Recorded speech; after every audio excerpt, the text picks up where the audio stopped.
goods are exchanged for goods without using money is called barter system. Barter system वो system है जहाँ पे पैसे नहीं है, मनी नहीं है। सपोज करो कैसी इकोनॉमी आप इमेजिन करो जहाँ पे पैसा नहीं है, आपको कोई गुड खरीदना है तो उसके बदले आपको कुछ और देना है।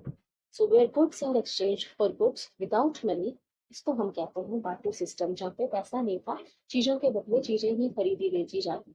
अब जैसे किसी को शुगर खरीदना है, ठीक है, तो उसके बदले उसे वीट देना पड़ेगा, वीट खरीदना है तो उसके बदले राइस देना पड़ेगा। तो मतलब चीजों के बदले जब चीजें खरीदी बेची जाती थी जहाँ पे मनी नहीं है, उसको कहते हैं barter system. Economy where there is barter of goods and services, इसको हम कहते हैं बार्टर इकोनॉमी। एक चीज के बदले दूसरी चीज खरीद लो, आदेश देना, उसे कहते हैं बार्टर सिस्टम। इस इकोनॉमी को बार्टर इकोनॉमी कहा जाता है।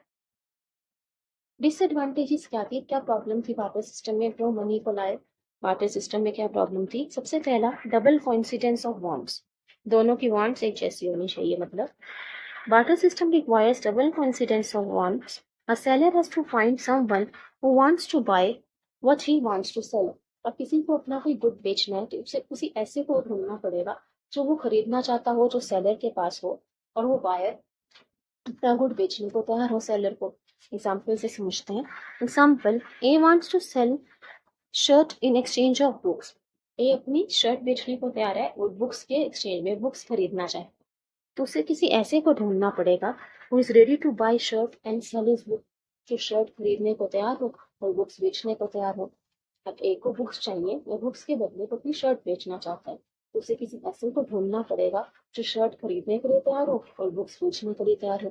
काफी मुश्किल हो जाएगा इसे ढूंढने में कि उसके पास वही बुक्स हो जो ए को चाहिए, फिर वो अपने शर्ट खरीदने को तैयार हो, बुक्स बेचने को तैयार हो। तो डबल कॉन्सिक्वेंस ऑफ वांट्स, दोनों की जरूरतें एक जैसी होनी चाहिए। तो सामने वाले को वही चीज चाहिए जो आपके पास है, वही चीज चाहिए जो आपके पास है, और आपको जो चाहिए सामने वाले के पास होना चाहिए। तो वही प्रॉब्लम होती थी डबल कॉन्सिडेंस ऑफ वांट्स में, और आज के टाइम में से इमेजिन करें तो बिल्कुल इम्पॉसिबल हो जाता है। चलिए नेक्स्ट देखिए, barter lacks a common unit of value. एक कॉमन यूनिट ऑफ वैल्यू नहीं, जैसे in the barter system there is no common measure of value of goods and services. अब किस चीज की कीमत ज्यादा है, किस चीज की कीमत कम है, किस चीज की क्या वैल्यू है, ये क्या करना मुश्किल हो जाता था। क्योंकि आज के टाइम पे तो हम सब मनी के टर्म्स से मेजर करते हैं, जिसकी प्राइस ज्यादा है उसकी वैल्यू ज्यादा, ज्यादा कीमती हो गया, जिसका प्राइस कम है वो कम वैल्यूएबल, उसकी कीमत कम हो गई।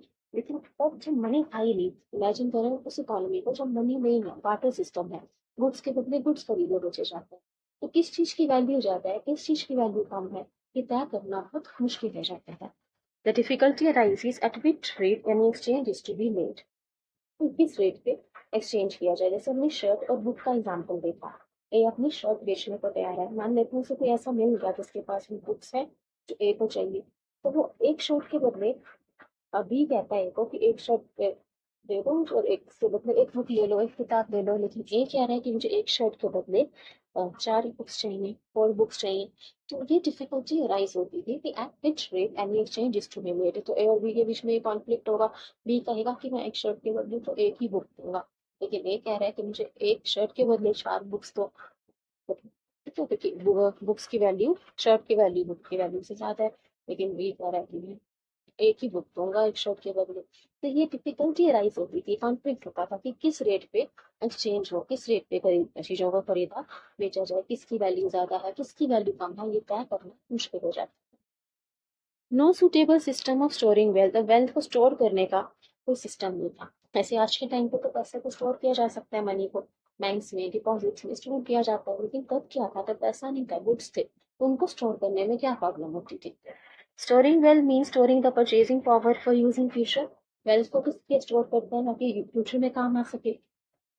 For storing, a good should not be perishable. अब स्टोर करने के लिए आप गुड्स को तभी स्टोर कर सकते हो अगर वो पेरिशेबल ना हो, मतलब खराब ना हो, नष्ट होने वाला ना हो। जैसे गुड्स होते थे वाटर सिस्टम में, मान लेते हैं वीट, वीट किसी ने स्टोर करी तो सालों साल अगर आप वीट स्टोर करके रखोगे तो वो खराब हो जाएगी, पेरिशेबल है।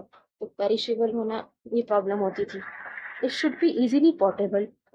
अब गुड्स के टाइम में क्या प्रॉब्लम होती थी बार्टर सिस्टम में, पोर्टेबल मतलब क्या हुआ, कहीं भी उसको ले जाया जा सकता है, कहीं भी मूव किया जा सकता है। अब बीट को स्टोर करके कहीं भी ले जाना वह भारी होता है, तो उसको हर जगह कैरी करना प्रॉब्लम होती थी।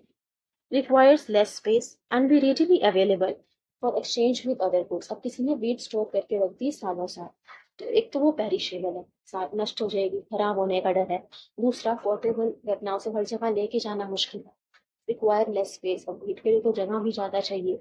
And readily available for exchange with other goods, फिर भी अगर किसी ने स्टोर करके रख ली तो जरूरी नहीं है जब वो वीट बेचना चाहे उसके बदले उसे वही चीज मिल जाए जो उसे चाहिए। अब उसे वीट बेच के राइस खरीदना है, तो हो सकता है सामने वाला उसकी वीट खरीदने को तैयार ना हो, रेडली अवेलेबल ना हो for exchange with other goods. तो ये प्रॉब्लम होती थी बार्टर सिस्टम में कि वो पेरिशेबल होते थे, स्पेस चाहिए था, पोर्टेबल नहीं थे, and readily available for exchange with other goods. तो ये प्रॉब्लम थी बार्टर सिस्टम में। ठीक है। Lack of standard of deferred payment, और क्या प्रॉब्लम होती थी, और डिसएडवांटेज ऑफ बार्टर सिस्टम की, lack of standard of deferred payment. Deferred payment means payment to be made in future, जिस चीज की पेमेंट आप फ्यूचर में करो, जैसे लोन, बैंक से लोग लोन लेते हैं, ये उधार पे पैसा लेना जिसका पेमेंट जो है उसी टाइम नहीं की जाती, फ्यूचर डेट पे की जाती है, उसे हम क्या कहें, डेफर्ड पेमेंट। अब गुड्स के टाइम में जब पैसा नहीं था तो क्या प्रॉब्लम होती थी, lack of standard of deferred payment. In barter system of exchange, it becomes difficult to have a standard of deferred payment. The buyer may not be able to arrange exactly the same good and of the same quality that the seller wants. अब buyer ने उस time तो good खरीद ली है seller से, लेकिन future में कुछ टाइम के बाद हो सकता है वो उस गुड को अरेंज ना कर पाए, उस गुड को अरेंज ना कर पाए या उस क्वालिटी का अरेंज ना कर पाए वो सेलर को चाहिए। हम ऐसी में काम में इमेजिन करें जब मनी नहीं है, फ्यूचर में कोई इंटरेस्ट के साथ पैसा नहीं बताया जाएगा, गुड के बदले गुड्स ही देनी होगी।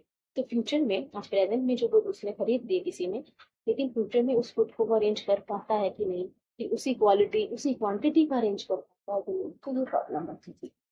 जैसे एग्जाम्पल देखते हैं, a bought 5 kg wheat from b, a ने 5 किलो वीट लिया बी से विद अ प्रॉमिस